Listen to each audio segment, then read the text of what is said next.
에베소서 4장 11절.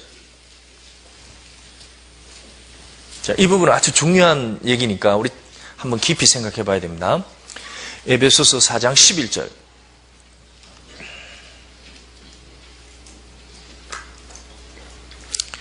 자, 같이 읽어보겠습니다.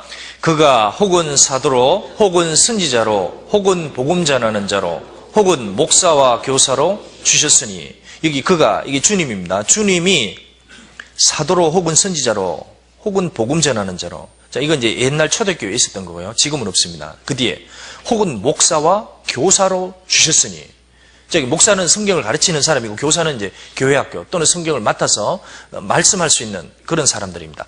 주셨으니 여기 누가 주신 겁니까? 네? 주님이 주셨죠. 주님이 주신 거예요. 그렇다면 주님이 주셨으니까 주님이 패하시겠어요? 안 패하시겠어요? 주님이 패하시는 겁니다. 합당치 않으면. 주님이 세우시고 주님이 패하시는 거예요. 교회 모든 것도 마찬가지입니다. 사역자들도. 주님이 세우셨습니다. 이것이 확실해야 돼요. 자, 그러면 교회는 말씀으로 세워가기 때문에 교회에서 중심은 그 말씀 전하는 사람이 중심이 될 수밖에 없습니다. 말씀 전하는 사람에게 하나님이 지혜와 청명을 주시고 그 말씀의 교훈을 가지고 교회를 든든히 세워가시는 거예요. 말씀이 집이니까.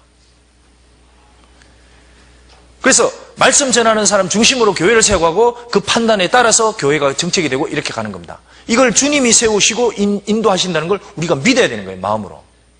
왜냐하면 주님이 교회 주인이니까. 그리고 전부 다 사환이고 일꾼이기 때문에 그렇습니다. 자, 그렇다면 마귀가 이걸 어떻게 공격을 할지 한번 보십시오.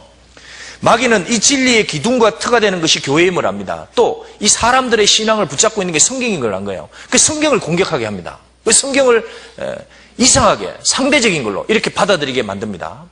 그럼 두 번째 공격하는 게 뭐겠어요? 이 교회죠.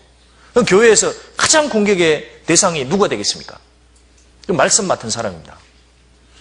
그래서 어떻게 하든지 말씀 맡은 사람을 대적하게 하는 거예요.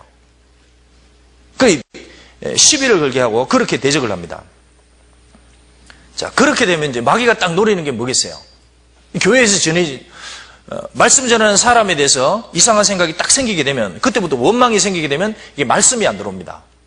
은혜가 안 되는 거예요. 그럼 마음에서 딱 은혜가 안 됩니다. 그럼 단단해져요. 마음이. 그렇게 되면은 이 구멍이 탁 생깁니다. 틈이 생겨요. 그 틈이 생긴 다음에 마귀가 이제 거기다가 온갖 거짓을 다 집어넣어 줍니다. 온갖 거짓을. 전혀 사실은 거짓을 다 집어넣게 되면서 결국 마귀 쪽으로 완전히 쏠리게 되는 거예요. 생각과 정신이 다 팔리게 되는 겁니다. 그 마귀하고 끌린 힘에 다 끌려가는 거예요. 나중에는 힘이 하나도 없습니다. 마귀에게 완전히 삼켜버리는 거예요. 그 베드로전서 5장에 있죠.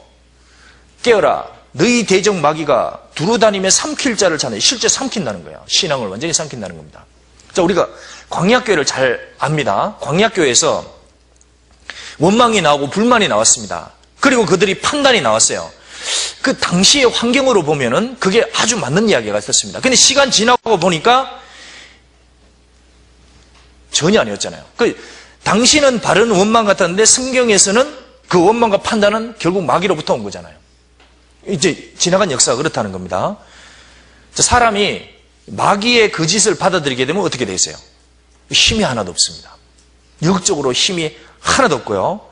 신령한 것에 대해서는 완전히 캄캄해집니다. 그 다음부터 나를 통해서 역사가 일어나는 것은 아무것도 없는 거예요.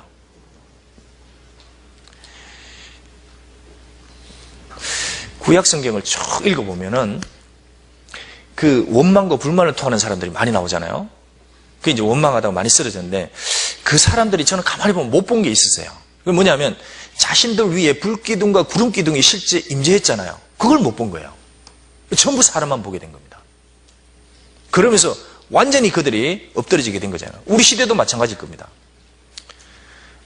구약에서 판단과 비난과 그거에 빠지게 되면서 이제 다 엎드러지게 된 것처럼 우리도 만약에 내가 판단과 비난과 그런 원망이 생기게 되면 신앙에서 힘이 하나도 없습니다. 거의 무신론자처럼 돼버려요. 아무런 역사도 아무런 능력도 아무런 영혼의 구령의 열정이 하나도 없습니다. 사라져요. 그래서 우리가 신앙생활을 확실하게 주셔야 될 건 누가 말씀 전하는 사람이 판단을 할 수도 있다는 겁니다. 근데 누가 판단을 할 때에는 그런 동기를 우리가 한번 생각해 봐야 돼요. 무슨 동기를 가지고 저렇게 하는지. 그 동기가 뭔지 한번 육 보십시오. 자, 여기 주님이 교회 안에 일꾼을 주었습니다. 뭐 여러 가지 일꾼들이 있습니다. 그렇다면 교회 안에 일꾼은 완전한 사람이 있습니까? 없죠. 다 불완전한 거예요. 사람은 전부 불완전한 겁니다. 주님이 완전하신 분이죠. 다만 주님은 사람을 쓰십니다. 다윗을 썼습니다. 왜 썼습니까? 그 사람이 원하는 마음이 있고 또 그 하나님을 사모하는 마음이 있기 때문에 그 사람을 고쳐가면서 주님이 쓰시는 거예요. 교회 안에는 우리가 주님의 능하신 손이 있음을 믿을 수 있습니다. 베드로전서 5장 6절에 보면 하나님의 능하신 손 아래에서 겸손하라 그랬죠. 그 교회는 하나님의 능하신 손이 직접 통치하시는 겁니다. 있다는 걸 믿을 수 있는 거예요. 그래서 문제가 있더라도 기다리면 되는 겁니다. 하나님이 알아서 처리해 가셨거든요. 자, 우리 교회가 진짜 하나님의 교회냐 어떻게 알 수 있어요? 제일 확실한 증거가 사도행전 2장 47절 말씀대로 주께서 구원받는 사람을 날마다 어떻게 하죠? 더하게 하시니라 그겁니다. 주님이 구원받게 하는 사람을 더하게 하는 거예요. 계속. 주님이 안 계시면 그 역사가 일어날 수 없습니다. 그래서 상담하면 거듭나고 또 집회하면 거듭나고 이런 역사가 일어나는 겁니다. 이게 주님이 계신 거예요. 주님의 능하신 손이 역사에서 사람을 구원받게 하고 더해가는 겁니다.